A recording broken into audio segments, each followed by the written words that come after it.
नमस्कार साथियों, स्वागत है आप सभी का आपके अपने YouTube चैनल फार्मा वाला पर।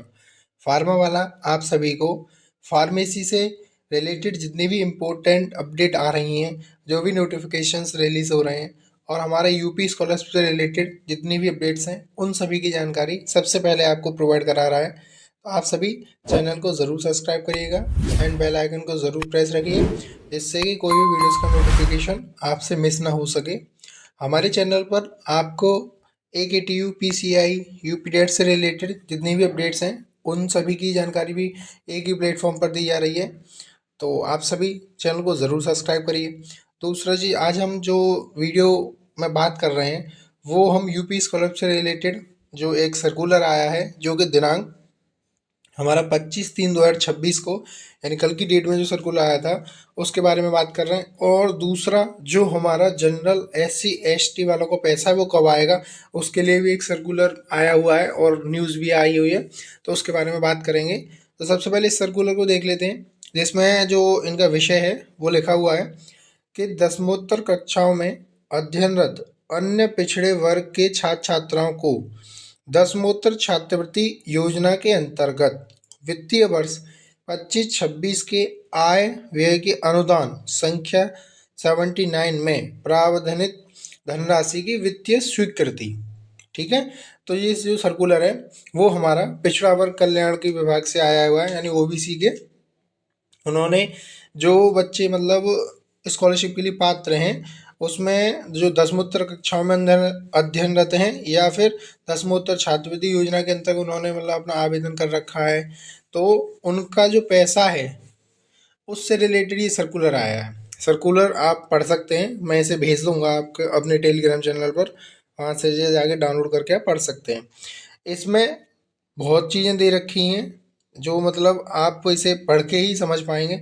इसका जो सबसे मेन जो मतलब इसके पॉइंट्स भी दे रखे हैं इन्होंने, लेकिन जो चीज़ इसकी सारी एक मतलब निचोड़ निकालूँ इसका, तो वो ये है कि जो हमारा OBC वर्ग में पैसा आ रहा है, यानी जो पैसा हमारा OBC वर्ग में आ रहा था बच्चों का, वो पैसा दो किस्तों में मतलब एक आपका केंद्र सरकार और प्रदेश सरकार दो मतलब दे रहे हैं, जिसमें जो पैसा था वो थोड़ा सा एक जो किस्त थी पैसे की, वो किसी कारण से रुकी हुई थी।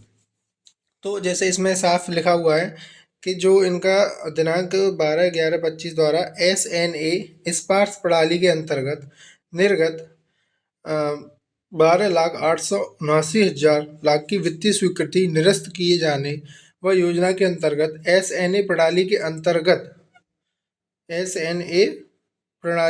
अंतर्गत रुपए जो हमारे 45 लाख और 27 लाख प्लस 18 लाख के जो लिखा है कि वित्तीय स्वीकृति निर्गत किए जाने का अनुरोध किया गया है। ठीक है, तो इसमें मैं आपको बता दूं कि इनका दो किस्त थी पैसों की। तो पहली किस्त तो इनको मिल चुकी है, लेकिन अभी दूसरी किस्त इनका मतलब जो गवर्नमेंट से आनी थी वो रह गई थी, जिसके दृष्टिगत शासन ने वो सारी चीज़ें देखी और देखने के बाद समझने के बाद उन्होंने जो छात्रवृत्ति के लिए जो मतलब सरकार की किस्त थी एक, वो अब भेज दी गई है। इसमें लिखा है 16 मार्च 2026 द्वारा प्राप्त रुपए 27 लाख की धनराशि के सापेक्ष श्री राज्यपाल महोदय दसमोत्तर कक्षाओं में अध्ययनरत अन्य पिछड़े वर्ग के छात्र छात्राओं को दसमोत्तर छात्रवृत्ति योजना के अंतर्गत वित्तीय वर्ष 25-26 की आय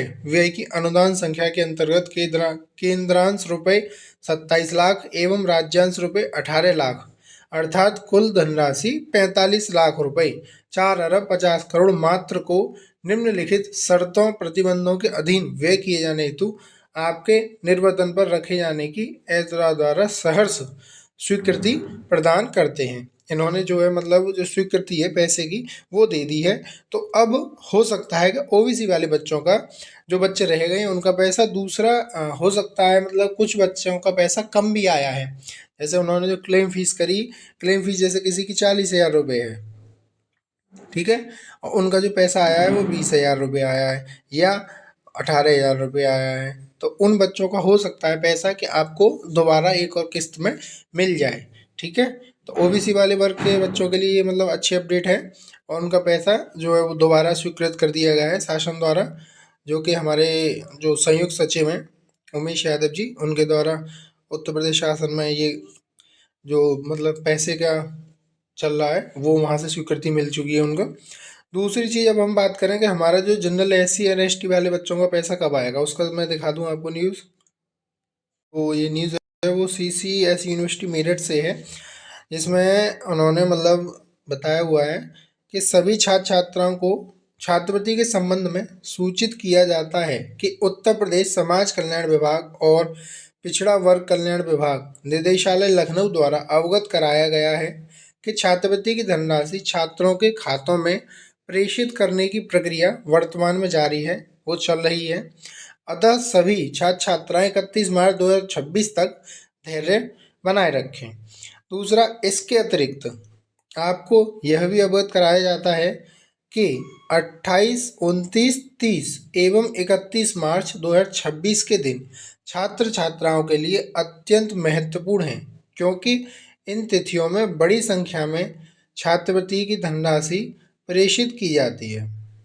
जो हमारी डेट है 28, 29, 30 और 31, 4 दिन जो मतलब पैसा है लास्ट का महीना है 31 मार्च तक, मतलब आपका जो पेमेंट आता है वो आ जाता है। उसके बाद फिर तो मतलब थोड़ा सा लंबा टाइम चला जाता है, जून के आसपास जो बचता है अगर फंड तो भेज देती है गवर्नमेंट, ठीक है। लेकिन 31 मार्च तक लास्ट है, तो इन्होंने दे भी रखा है। तिथियों में बड़ी संख्या में छात्रवृत्ति की धनराशि प्रेषित की जाती है।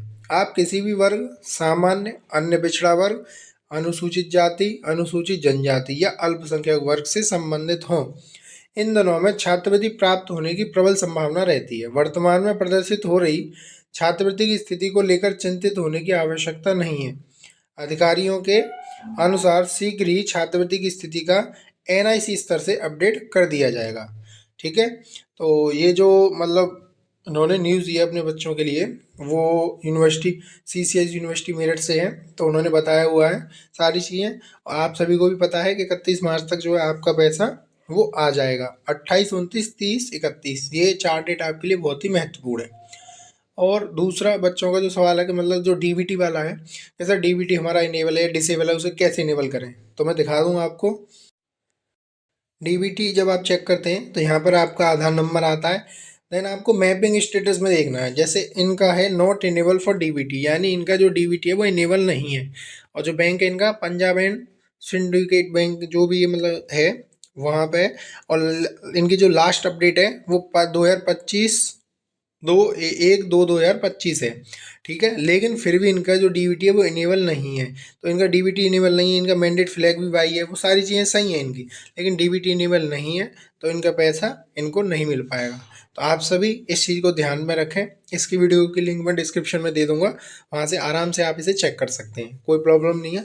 इनेबल कराने में आपको 24 से 48 घंटे का वेट करना पड़ेगा। अगर सर्वर डाउन है, बैंक का कोई इशू है, तो हो सकता है और भी ज़्यादा टाइम लग जाए, लेकिन जो नॉर्मल टाइम है वो 24 से 48 घंटे लगता है। तो आप इस चीज़ को जल्द से जल्द करा लें, क्योंकि फिर छुट्टियाँ हो जाती हैं, तो फिर आप इसको नहीं करा पाएंगे और आपका पैसा रुक जाएगा।